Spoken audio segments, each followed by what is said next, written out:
ඔයාගේ ෆෝන් එකේ ඉන්ස්ටෝල් කරලා තියෙන ඇප් වලින් නිතර නොටිෆිකේෂන් ඇවිල්ලා මේ විදිහට නොටිෆිකේෂන් බාර් එක පිරලා තියෙනවා නම් ඔයාට සිද්ධ වෙනවා නිතර මේ නොටිෆිකේෂන් බාර් එක ක්ලියර් කරගන්න. මම කියලා දෙන මේ ස්ටෙප් ටික ෆලෝ කරොත් ඔයාට පුළුවන් ඔයාගේ ෆෝන් එකට අනවශ්‍ය නොටිෆිකේෂන් එන එක වළක්වා ගන්න. ඔයාට මුලින්ම කරන්න තියෙන්නේ ෆෝන් එකේ සෙටින් වලට යන්න. සෙටින් වලට ගිහින් බලන්න නොටිෆිකේෂන් කියලා ඔප්ෂන් එකක් තියෙනවද කියලා. තියෙනවා නම් මේක ඕපන් කරගන්න. ඊට පස්සේ ඔයාලට බලා ගන්න පුළුවන් මෙතන තියෙනවා recently sent කියලා ඇප් ටිකක්. මෙන්න මෙතන තියෙන more කියන ඔප්ෂන් එකට ගිහිල්ලා ඔයාගේ මේ notification එන ඔක්කොම ඇප් ටික ඕපන් කරගන්න.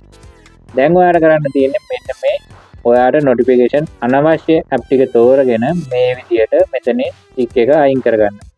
ඔයාලට දැන් පේනවා මම dialog ඇප් එකේ notification ටික එක ඕෆ් කරාට පස්සේ මෙන්න උඩ තියෙන notification ටික ඔටෝ අයින් වෙලා යනවා.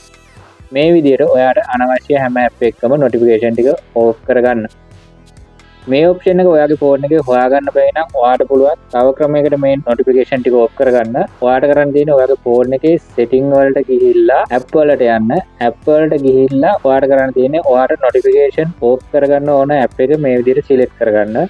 මේ විදිහට ටච් කරලා ඕපන් කරගත්තට පස්සේ ඔයාට බලා ගන්න පුළුවන් නොටිෆිකේෂන් කියලා ඔප්ෂන් එකක් තියෙනවා. මෙන්න මේ නොටිෆිකේෂන් කියන ඔප්ෂන් එකේ show notification කියන එකේ ටික් එක අයින් කරගන්න. මෙන්න මේ විදිහට පුළුවන් ඔයාගේ ෆෝන් එකේ ඉන්ස්ටෝල් කරලා තියෙන ඇප් වලින් කරදරකාරී විදිහට නොටිෆිකේෂන් එන එක වළක්වා ගන්න. හරි එහෙනම් අද වීඩියෝ එක ඉවරයි. ඔයාට මේ වීඩියෝ එක වැදගත් වුණා නම් අනිවාර්යයෙන්ම channel එක subscribe කරලා කමෙන්ට් එකකුත් දාගෙනම යන්න.